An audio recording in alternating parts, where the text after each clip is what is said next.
add a little magic in your life. Technology, innovation, magic, and that's what Merlin does for you. The founder, well, one of the founders, Rohit Bachani, is with us today. He will talk to us about how he started at the age of 16 and a half, how he and his brother came over challenges, and we will also look at how mental wellness plays a massive part for his business and his life. Talkex, ordinary to extraordinary. My name is Rohit Basi, your host.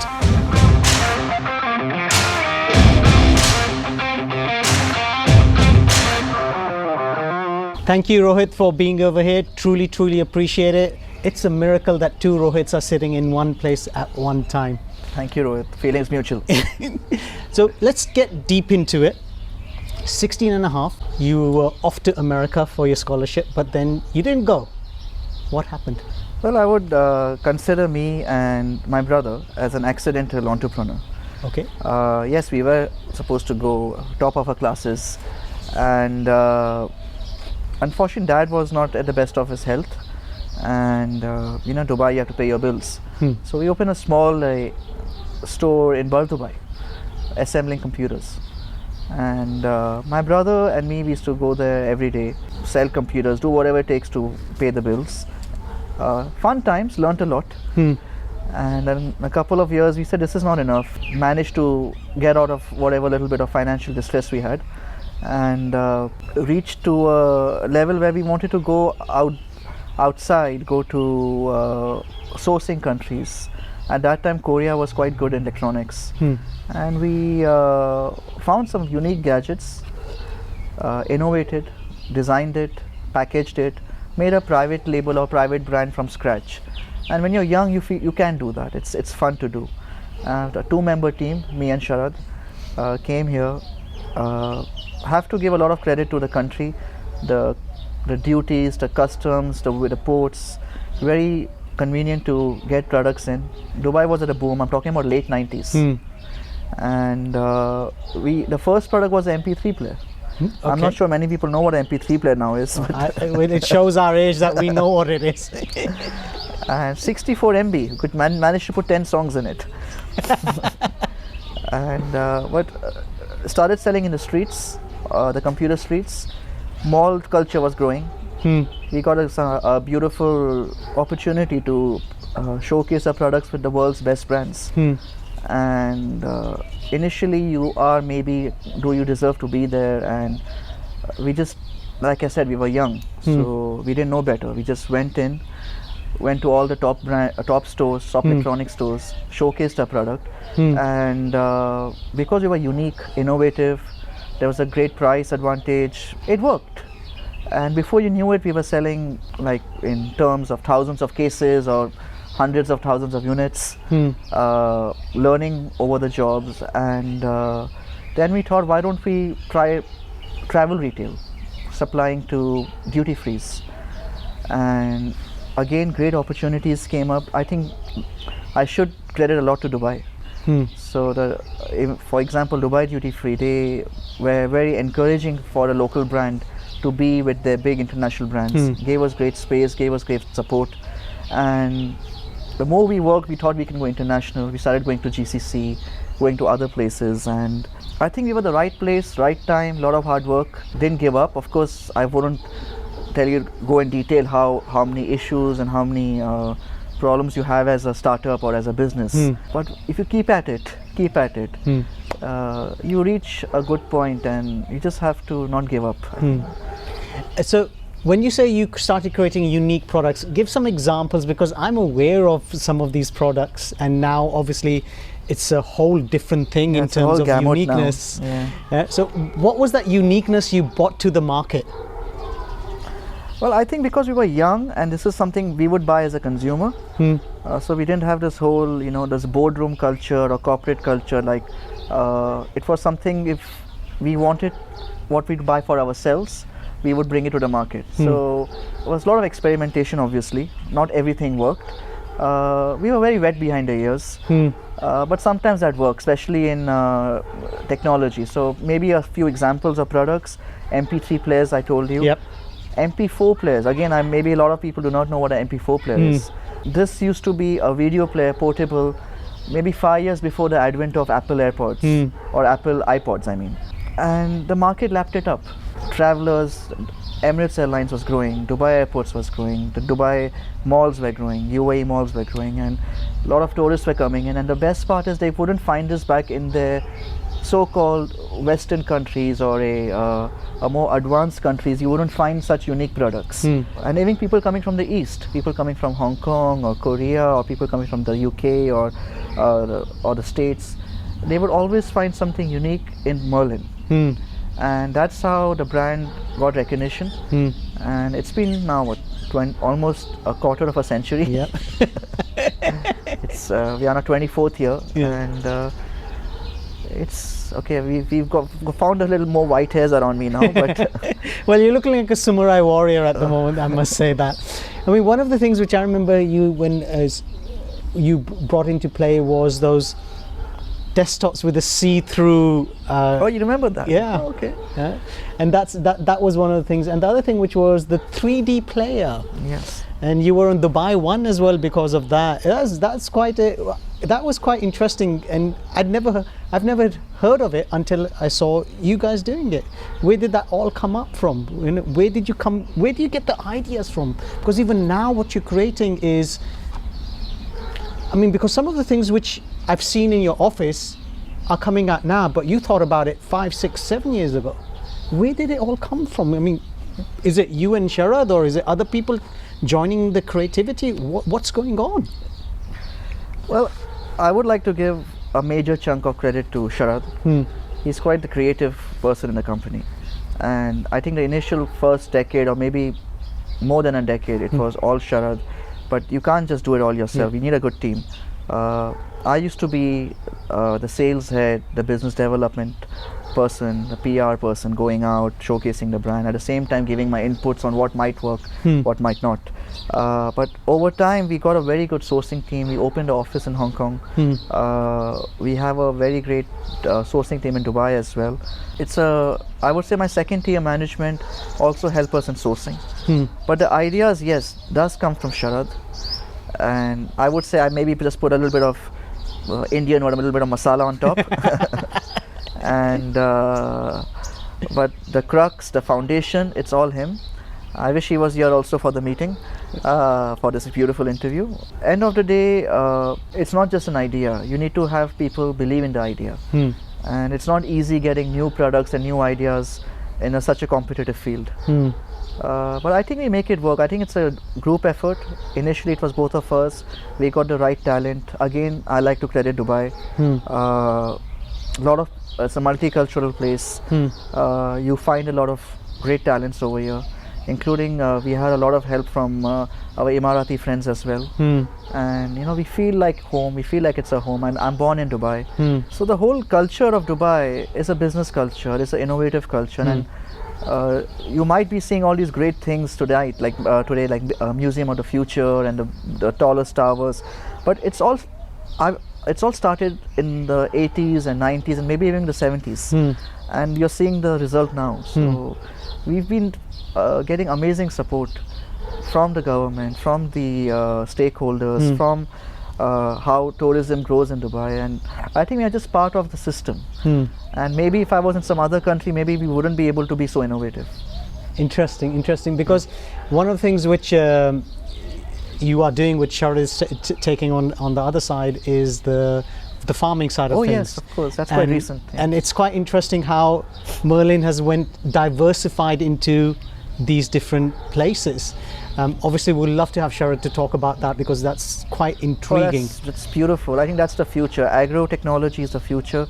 Sharad has started make a beautiful farm next to the AUS, which is the American University of Sharjah, in a place called Sharjah Research and Technology Park. So again, look at the culture. There's a free zone dedicated to research. It's called the Sharjah Research and Technology Innovation Park. Now, if you're in such a park and you have your type of ideas, you can imagine the support we get from them. And at the same time, Sharad has basically discovered, I wouldn't say invented, discovered desert farming. And that's so necessary in this part of the world.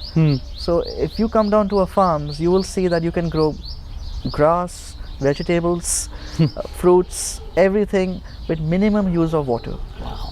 So it's actually arid farming, and we've started something called solar desalination. So we take seawater, we make it into fresh water, and we use it for growing produce. Wow. So again, there's a technology element in it. It's not. So Merlin is a technology company. Yes. Back in the 90s when we were teenagers, technology was, what we used to like, MP3 players, music. But as we grow old, we see what problems are out there in the world, and I think the region where has given us everything. We need to give back. And it's great that a mind like Sharad has developed something called desert farming, and we're quite excited about this project.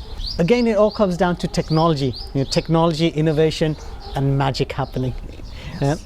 It's so when you're looking at all of this, in terms of educating yourself, how much emphasis do you, and obviously Sharad, and in your organization, do you put on educating yourself in business, in technology, innovation?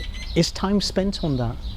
Well, Rohit, education, no one more than me would be thinking about it. As you know, at 16 I had to stop my education, and luckily we were in the right place, right time, right city, but not everyone gets that opportunity. I put a lot of emphasis on education. I couldn't educate myself till the age of 36. So from 16 till 36, if you would look at my resume, I was a GCSE or a O level, which is the equivalent of a 10th grade. And when COVID hit, I finally said this is a time for me to educate myself, do some self-development. Okay, I know how to do business, I know how to do, how to get products from A to B and sell it and make some money on the side. But that's not enough, there's a lot more out there. And I discovered that I was eligible to do an MBA through my work experience. And that was great. That was one of the best things I've done in the last 2 to 3 years. It was hard work, running a business and doing MBA, writing thesis, dissertations, going to academia, which is something was not first nature to me. After 20 years, pick up a pen and start writing and start thinking. But having done that and achieving an MBA with distinction today, I think that was a very important part. Especially during COVID, it helped me explore other avenues at my work. The way because you learn a lot about human resources in your MBA as well, and the way I work with my team, it was a complete 360. Okay. Or a 180, I think. I learned an MBA as well. So yes, the way a team works in a very different manner. Besides a complete postgraduate, we even before that we used to emphasize a lot on day seminars, 7-day workshops, 3-day workshops. These things used to get all our employees together. It was not just me and Sharad. I would get my whole team together, do a lot of workshops. Some of them used to be called a 1-day MBA, customer support management, and they help. It's not just the course, but the camaraderie you get going outside the office, doing attending seminars. This helped us to get employee retention. It's not just giving them a paycheck or some bonuses end of the day. It's for them to feel valued, and they also know that the company is investing and growing on their skills. And I keep on encouraging that to my employees. If they want to take a sabbatical and get some more skills which you feel will help you in your business or in your profession, we let them do that, and that also actually comes back and helps us a lot in the business. So Talkex, it's done by Exceed College. There are people who are doing the MBAs, they're all doing other professional certifications, some are doing doctorates as well, all online. Amazingly, everything is done online. When we look at that, because you ran a business, you're still running a business, and then you went into your MBA. When you look at all of that, what could you advise or guide the people who are doing the MBAs and doctorates? How do they bring that learning into the workplace? Because there's fair enough, you read something on a piece of paper, you do your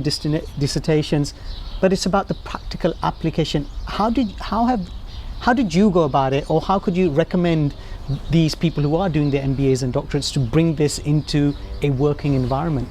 Well, I'll give a rough analogy to that answer. I read a lot about Sam Walton, who's the founder of Walmart, and he said something good in a book I read, that your marketing or your investment in marketing should be closest to the point of sale. So that's, if you see Walmart, they don't do a lot of hoardings and all these outside. Now, like I said, it's a rough analogy.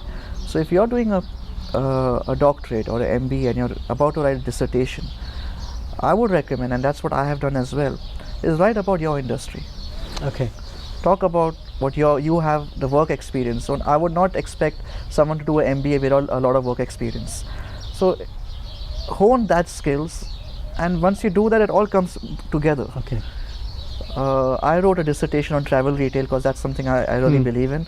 I'm very close to travel retail, basic supply and duty frees, and it was a breeze for me then. So it actually becomes fun when you write this dissertation, unless you try to do something completely out of the box and you do something different from what you're doing, it might be a challenge.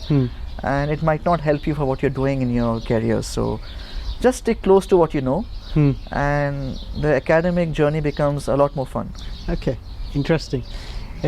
So we were having a talk and you said something very interesting to me. Sanity before vanity. And that just like, that's very deep. Yes. Now, this is all around your mental wellness, your emotional wellness. As an individual, as a leader, how much emphasis do you put on mental, emotional wellness? What is your take on it? Well, if you would ask me this question 5 years ago, maybe I would sound like a caveman and say it's all nonsense, but I don't mind coming on camera and telling it, but I went through some anxiety attacks and I would say moderate depression, because there was a lot of what, at least the doctors I visited, they told me there was a lot of work you put in your office and you did not give enough time to yourself. So I did go through it and I sought help. As you know, being an entrepreneur is a very lonely place, and there are not many people you can guide, and it was not easy in the beginning to seek help. But that's my advice. If you really feel that something's not normal and you don't have the drive anymore, there are a lot of educated professionals out there who have the right advice for you, and I think it's a very brave thing to do, and it's very normal. I've done it as well. I've taken a lot of counseling sessions. I've also taken a few medications to get myself back to normal. And I think mental health is it's not at all talked about. It should be. Maybe there are a lot of people out there who are suffering right now and who are not taking help, and they might, a lot of people, what they do, especially, I would use the word men, I'm sorry, I don't want to sound sexist, they want to hide their emotions, and sometimes they take substances like alcohol and all that to mask these issues. And I think the best way is to actually talk about it, reach out and find help, and there's always light at the end of the tunnel. And I think I can be proud to say I'm an example. I'm out of that issues. It's still there, but very less, and that's normal. I think in the vicissitudes of life, everyone goes through this. But yes, in a nutshell, seek help if you feel something is off. It's interesting how open you're all about this, because I've seen leaders who are not willing to be open about it, because so they feel that they cannot show their vulnerability, because if they show their vulnerability, they're considered weak. So my question to you is showing your vulnerability a weakness, or it's something which is acceptable? That's a very good question. It's a deep question which you have asked.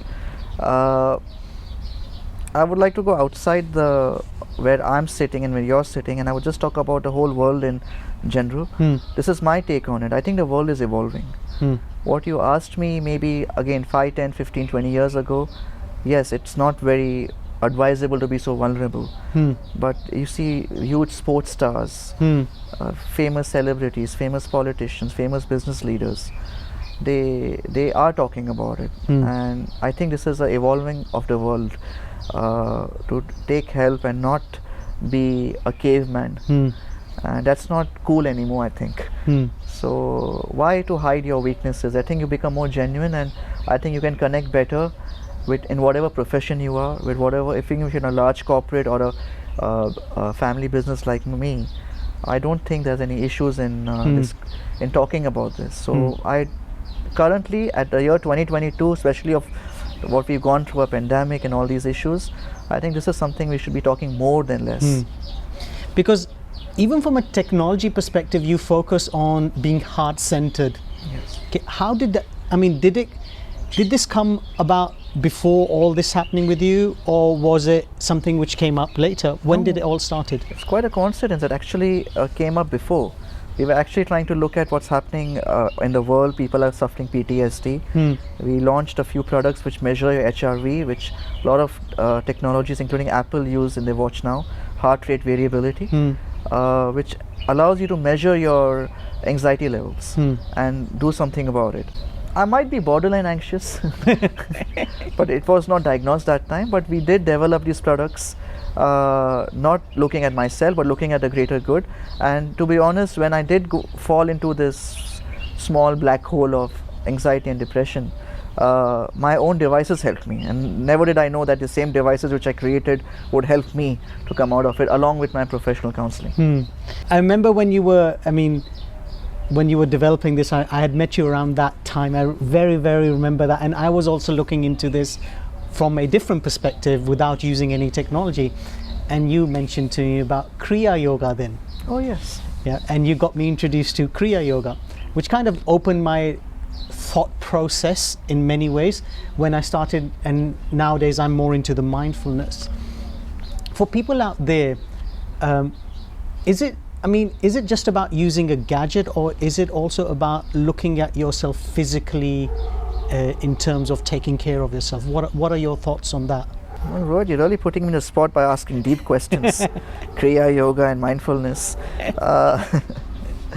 Well, this would be an answer better coming from a more person who has practiced a lot more mindfulness than me. But I would try to answer the question. The gadgets are just a tool to get into yourself and be centered. It sounds a cliche to be centered, but I think the only thing we have between me and you is our breath. And if you can get into our breath, and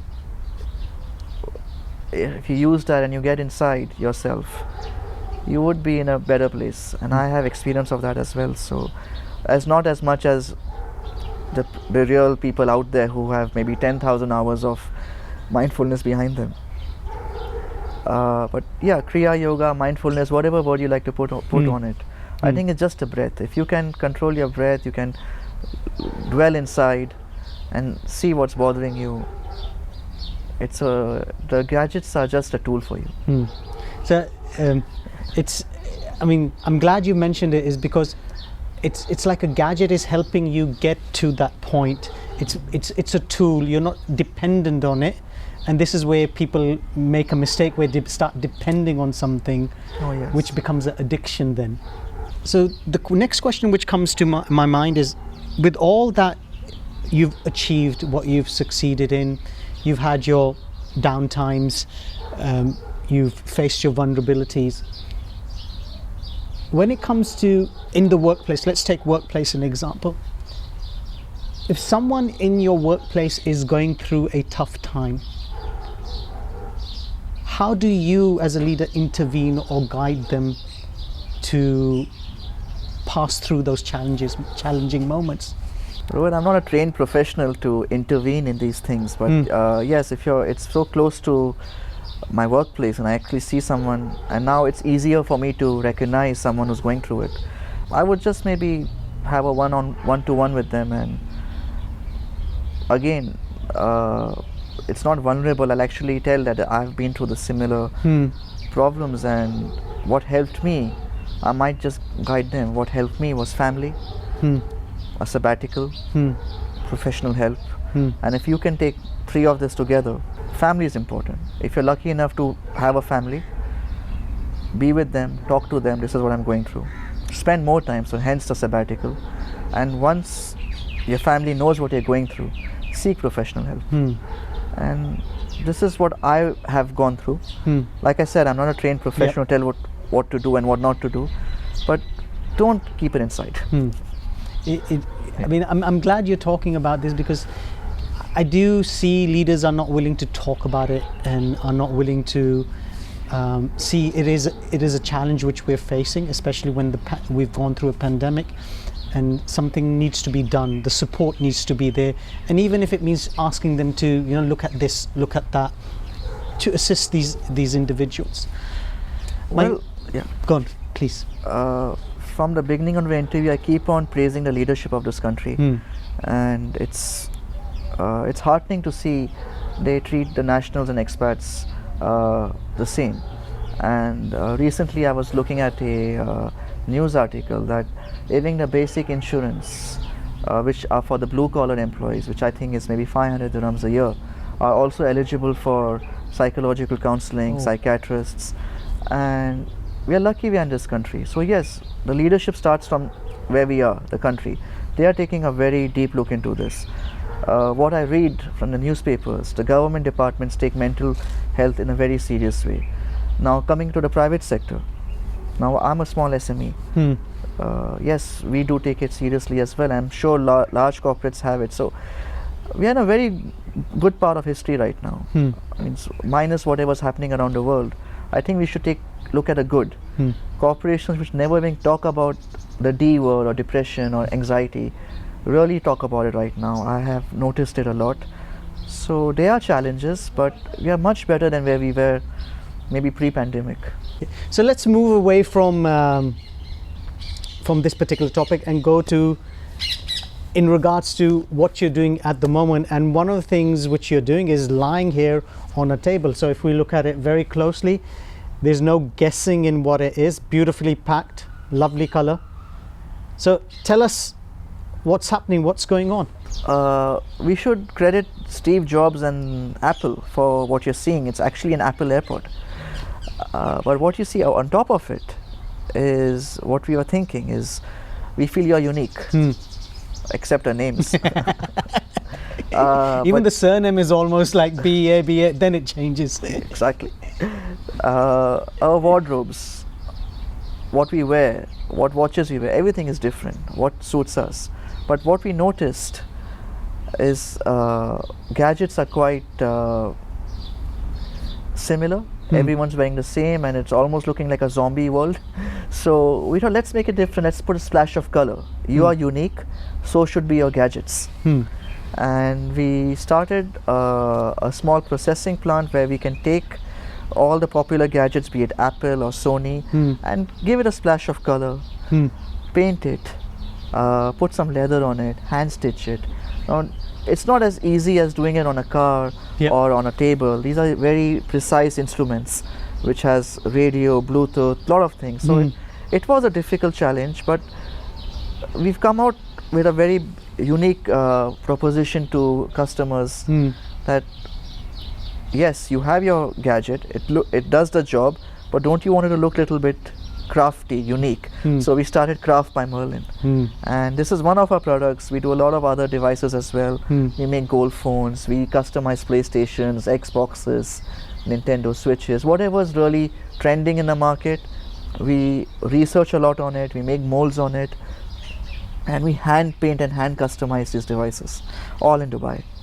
And it's interesting, the reason I got that up was because just to show the audience where you started from and where you are now, a completely unique way of doing. Then it was unique what you were doing, and even now the uniqueness is constant. It's consistency of uniqueness in everything you're doing. Depending on what's in the market, what's going on, you find what is unique and you deliver that according to what the customers may require it. The amazing thing is you're doing this all in Dubai. So that's increasing the employment over here. It's helping the industry, the economy in many ways.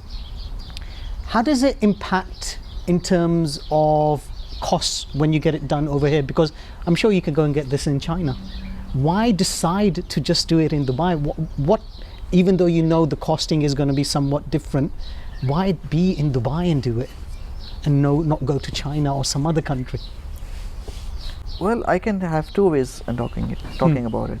First, on the emotional point of view. Okay. This country has given us a lot, and at the same time, while it's given us a lot, it has so many facilities over here. The infrastructure is the best. Means I have been all over the world, be it the Western Hemisphere, from New York, London, Paris, the Eastern Japan, Korea, all the cities of China. Dubai is unique. It's not because I'm born over here. It gives you the opportunity to do what you want to. It does not distinguish you between many other, what I face in other countries as well. So if Dubai is unique, so I think I'm a product of Dubai. Yeah. And what we are doing over here is being a product of Dubai. I'm born over here, and just look around us, what this country has achieved in 50 years. So for me, it's 25 years now. I hope I can even do 1% of what Dubai is. I am in this country, and it will be constant. Dubai is constant. It protects its residents. So we should be constant in giving back to the country.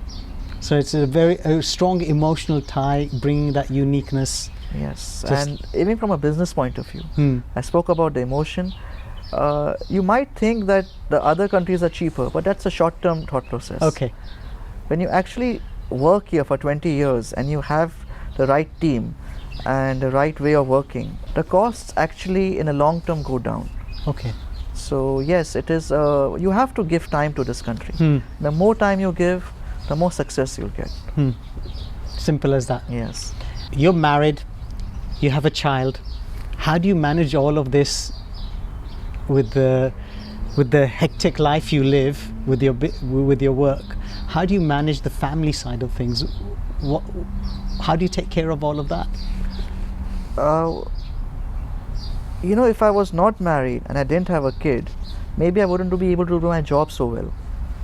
So the hectic part of the job gets balanced by having a wife and a kid. So when all that work gets over in the evening, you go back home and you see your smiling child, you see your wife, it all seems worth it. Otherwise, why would you go back to work the next day? True. Very true. So I don't think it's hectic. I think it's very necessary to have a family and to be with them and to understand what are you doing this for. So I want to end up with the question which it's in regards to your son.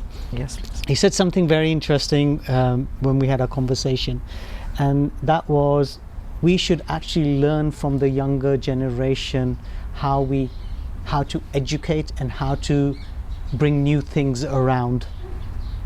For the audience, could you share with us what do you mean by that? Why look at that younger generation? He's 6 years old. Yeah. Well, what has he got to offer people? So just from that perspective. Do not force your children what you have learned, for they are born for a different generation. And now actually seeing my son born, I think he's a different soul. He's made for a different time, and there's no way I can tell him what to do and what not to do, because he will definitely forge his path. Most I can do is guide him, maybe give him some shelter and maybe feed him, and I think children will find their own path. So in fact, I learn a lot from him. He's 6. He'll tell me what to do. He wants to make his own YouTube channel. Now when I was 6, I just wanted to eat dirt. So yeah, a 6-year-old wants to make a YouTube channel, do unboxing. You have to give him that time, and this has not come from my training, from my school's training. It's who he is, and this is what I believe, that he's meant for a different time, for a different generation, and all we can do is just guide them and actually learn from them. Because while I'm in business, I think I'll get ideas on what to do. Maybe I'll make my own YouTube channel now. It's so intriguing how you talk about children, that you as parents are their guides. Yes. And I do speak to a number of parents who misunderstand the whole notion of parenthood, as not being guides, more like being their masters? Again, I think it was necessary, maybe in the last generation, especially if you look at Middle East culture, Asian culture. There were world wars going on, and the whole world was in pieces. And maybe at that time it was necessary to have that little bit of more discipline. But I think now the world has obviously progressed a lot. Even though there are issues around the world, shelter, water is not it's covered, and now you have to just guide them. Any of your children in a modern world, in a modern society, will be able to find employment. So you don't actually have to force to them. You have to let them be on their own and actually create a new world, be more creative, and for that you have to give them some space. And that's quite important, I feel. Thank you, Rohit. Thank you so much for being here and sharing your experience, your knowledge, your truth. Truly appreciate it. It was my pleasure. Thank you for having me, Rohit. Thank you.